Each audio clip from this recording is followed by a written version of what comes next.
can all be proud of at patuloy nating suportahan at panuorin sa mga sinihan ang lahat ng pelikula ng Metro Manila Film Festival. Inaanyayahan din po namin ang mga members ng MMFF Exicom na samahan din po kami sa Entablado. Please join us on stage. At syempre, abangan din natin ang pagdating ng MMFF 51 sa Dubai, United Arab Emirates, ngayong January 2026.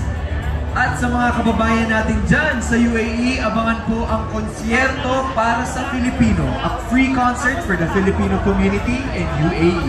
Sa January 10, 2026 sa Dubai Exhibition Center. See you there! Aba, nandyan si Mr. Enchong B, di ba? Napakabongga naman talaga ng Metro Manila Film Festival. It's truly an honor to be in the presence of the country's best of the best tonight.